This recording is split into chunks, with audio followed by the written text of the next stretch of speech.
ज़मीन पे खड़ी होकर आप मजाक कर लेती हैं, मुझे नहीं पता था। टिल क़यामत। टिल कयामत, ठीक है। ना यूनिवर्सिटीज़ में इंजीनियर्स पैदा किए जा रहे हैं कि वो मशीन ठीक कर दें। अगर जब तक हम ये नहीं सोचेंगे ना कि हमें मशीन बनानी है, हमें लोगों को पता है कि 2.5-3 लाख लोग यहाँ से पढ़े लिखे बाहर जा चुके हैं। सब लोग इसको कह रहे हैं कि पाकिस्तान के लिए बड़ी नुकसानदेह बात है यहाँ। ग्रोथ के रास्ते पर चल पड़े।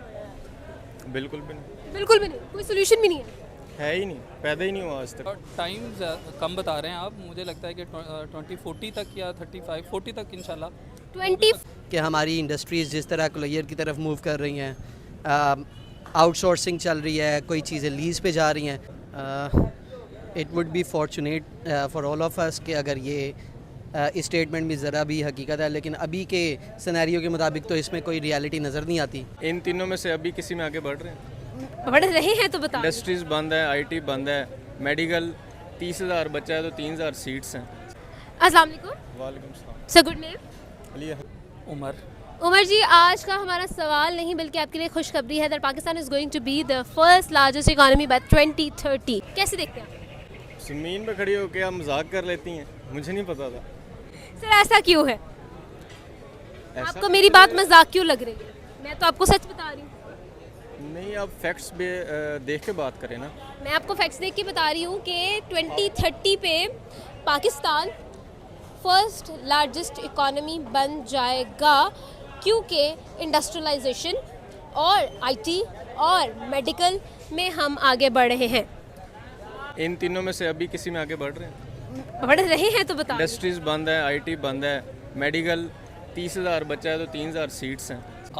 इस दौर में कोई भी मुल्क तरक्की नहीं करेगा, इस दौर में रीजन तरक्की करेंगे। अगर इंडिया आपके एक नेबर में एक अमीर आदमी, एक अमीर मुल्क है, तो उससे आपको फ़ायदा ही होगा। किसी को मिल रही है, नहीं जो मिल रही। Okay. It would be fortunate for all of us कि अगर ये स्टेटमेंट भी ज़रा भी हकीकत है, लेकिन अभी के सिनेरियो के मुताबिक तो इसमें कोई रियलिटी नज़र नहीं आती कि हमारी इंडस्ट्रीज़ जिस तरह क्लोयर की तरफ मूव कर रही हैं, आउटसोर्सिंग चल रही है, कोई चीज़ें लीज़ पे जा रही हैं, इंडस्ट्रीज़ बंद है, तो पता नहीं पाकिस्तान किस तरह से ग्रो कर सकता है, इकोनॉमी हमारी स्ट्रॉन्ग हो सकती है। तो ऐसी स्टेटमेंट देनी तो नहीं चाहिए, मुल्क से तो प्यार है, मगर जो सिनेरियो है वो सबके सामने ही है। तो मुझे लगता है कि ऐसा हो सकता है, लेकिन थोड़ा टाइम कम बता रहे हैं आप, मुझे लगता है कि 2040 तक या 35-40 तक इंशाल्लाह 2040 तक आपको लगता है कि पाकिस्तान सारी इकोनॉमीज को बीच करके फर्स्ट लार्जेस्ट इकोनॉमी बन जाएगा? फर्स्ट ना भी आए, लेकिन अब जो जिस सूरत हाल में अब हैं, क्योंकि अब हम ज़ीरो पे हैं, तो अब इससे नीचे तो हम जा नहीं सकते, तो इससे काफ़ी बेहतर ही हो सकते हैं हम किसी G20 तक आ जाएं मे बी, लेकिन इतना आ सकते हैं। आपकी बात मैं फॉलो कर गई। चले हम लोग इस चीज़ पर आते हैं कि हो सकता है कि 2040 तक हम लोग कुछ अचीव कर जाए। सवाल मेरा आपसे अब ये है कि मुझे ये बताएं कि पाकिस्तान की ऐसी कौन सी फील्ड है जो पाकिस्तान की इकॉनमी की ग्रोथ में पाकिस्तान को हेल्प आउट करेगी और पाकिस्तान को 2040 में काफ़ी आगे लेके जाएगी? पाकिस्तान की इस वक्त कौन सी ऐसी फील्ड है जो पाकिस्तान को इतना रेवेन्यू जनरेट करके दे सकती है? बिल्कुल, देखिए हमने अभी तक जितना भी हमारे पैसे लगे हैं, वो अभी हमारा सारा CPEC पे पैसा लगा है और अभी अर्निंग स्टार्ट होनी है। अभी हमने बनाने पे उस पर बड़ी कुर्बानियाँ दी हैं, हमने बड़े धमाके और सारे लोगों के प्रेशर मुल्कों के वो सही हैं, और लेकिन CPEC की जो इनिशियल अर्निंग्स हैं, मोस्ट इनिशियल अर्निंग्स है, वो तो सारी की सारी चाइना की है। वो चाइना, हमें उससे टैक्स नहीं चाहिए। देखिए हम कोई ये काम नहीं कर रहे कि एक ट्रक गुजरे और हम उससे 1,000 रुपये टूल टैक्स लेके हम इकॉनमी नहीं बड़ी कर सकते। हमें उससे ये मिलेगा कि हमारा एक रोड मैप तैयार होगा कि हम चाइना से रॉ मटेरियल लेके यहाँ बना के हम पूरे कजाकिस्तान, ताजिकिस्तान, हम पूरा रोड मैप बना सकते हैं। अगर अब भी हम यही सोचते रहे कि हम एक जो है वो टूल प्लाजा की तरह पाकिस्तान को यूज़ कर सकते हैं, तो वो फिर तो हम नहीं बनेंगे। अगर हम उसे इस तरह लेंगे कि हमारी असेस हो जाएगी छोटे मुल्कों तक, जो कजाकिस्तान जिनके पास समंदर नहीं है, और हम उन्हें अपना माल बेच सकें, जैसे इंडिया ने किया, मेड इन इंडिया, वो हर चीज़ खुद बनाते हैं। जब तक हम इस पे नहीं फोकस करेंगे, तब तक जो है हमें वो करना है, हमें सिर्फ टैक्स कलेक्ट नहीं करना CPEC से, हमें वो रास्ता लेना है। जैसे भाई ने आपकी बात फॉलो करेगी, मैं CPEC की हमने बात की, CPEC कहीं से भी हमारी एग्रीकल्चरल कंसर्न्स को जो है अफेक्ट नहीं करता।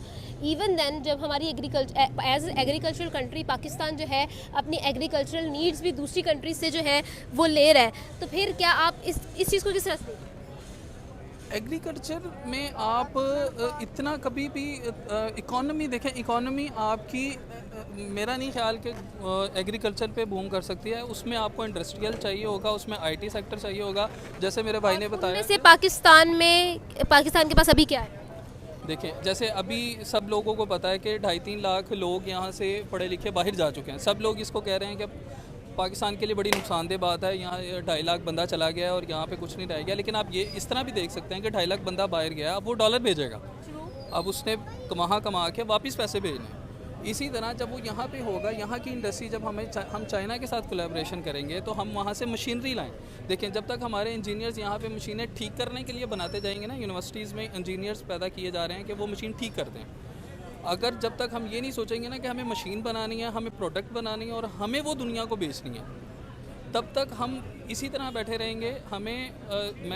मेरा छोटा कारखाना है और मैं इसी बात पे फोकस करता हूँ। चाइना से मैं मशीनें लेके आया, मशीनरी लाए हैं, प्लांट लाए हैं, उसको बना के बाहर भेजना है। इसी तरह हमारा आईटी सेक्टर है। हम नो डाउट हम इंडिया से 10 साल पीछे हैं, लेकिन अब हम उस काम पे शुरू हो गए हैं, तो 10 साल बाद रिजल्ट आ जाएंगे। सर, एक अमेरिकन बैंक की तरफ से एक स्टेटमेंट प्रेडिक्शन सामने आई है कि India is going to beat the US economy by 2075। आप इस चीज़ को किस तरह से देखते हैं? क्या ये रियलिटी है? क्या ये हो सकता है? बिल्कुल अच्छी बात है अगर इंडिया तरक्की करता है। देखें, ये बात चाइना ने आज से 20 साल पहले समझ ली थी कि इस दौर में कोई भी मुल्क तरक्की नहीं करेगा, इस दौर में रीजन तरक्की करेंगे। अगर इंडिया आपके एक नेबर में एक अमीर आदमी, एक अमीर मुल्क है, तो उससे आपको फ़ायदा ही होगा। ठीक है। अगर आप इंडिया से ट्रेड अपनी शुरू करते हैं तो इंडिया की जो कंपनीज़ हैं, इंडिया की जो टेक्नोलॉजी है, वो हम उससे फ़ायदा ले सकते हैं। हम यहाँ पे उसकी सब्ज़ी जो है वो पहले दुबई के रास्ते पाकिस्तान आती है, अगर हम उसको जलंधर के रास्ते लाएंगे तो वो हमें फ़ायदा ही होगा। अगर उसके किसान यहाँ आएंगे तो हमें फ़ायदा होगा। हमें अपनी अब जैसे इंडिया पहले चाइना की एग्जांपल ले लें कि चाइना पहले अपने मुल्क के अंदर ही ट्रेड करता था, वो इतना नहीं जो तरक्की किया। यही स्टेटमेंट थी इंडिया की। मनमोहन सिंह जी ने अपनी सारी पॉलिसियाँ बदली। जब तक हम अपने बाजू खोलेंगे नहीं सब दुनिया के लिए, तब तक हम अपने उसमें खोल में बंद रहेंगे। महकमा ज़राअत जो है, आपको पता है, जिस इदारे का नाम नहीं ले सकते, जब तक वो उस महकमा ज़राअत को नहीं छोड़ेगा तब तक नहीं तरक्की होगी। 45,000 एकड़ जो है आपने DHA को दे दिया कपास उगाने के लिए। 45,000 किसानों को देते 1 एकड़ ज़मीन, आप वहाँ से कपास उगा के आपकी पूरी जो है वो इंडस्ट्री खड़ी हो जाती, आपकी टेक्सटाइल इंडस्ट्री खड़ी हो जाती है। आपने 45,000 उठा के जो है वो आर्मी कपास उगाएगी। तो सर, आखिर ऐसा क्यों है? हम लोग अगर ग्रोथ की बात करते हैं तो हमें यकीन क्यों नहीं आता? क्योंकि हमारा जो पास्ट है वो ऐसे ही है, उसको देख के हमें यकीन आ ही नहीं सकता। ठीक है, वजह क्या है? इन सब चीज़ों की वजह कौन है? वजह यही है कि इकोनॉमिस्ट जो हैं वो हमारे सियासत में नहीं है। ठीक है, उनको आना चाहिए, वो आके कुछ बेहतरी कर सकते हैं, उसके अलावा तो नहीं। सर, अगर मैं आपसे पूछूं कि Pakistan will be first largest economy when, तो आपके पास क्या जवाब है? टिल क़यामत। टिल क़यामत। ठीक है, आपको कोई सोल्यूशन नज़र आता है कि हम लोग शायद ग्रोथ के रास्ते पर चल पड़े? बिल्कुल भी नहीं। बिल्कुल भी नहीं, कोई सोल्यूशन भी नहीं है ही नहीं, पैदा ही नहीं हुआ आज तक कोई सोल्यूशन ऐसा। ठीक है जी, thank you so much sir हमारे साथ।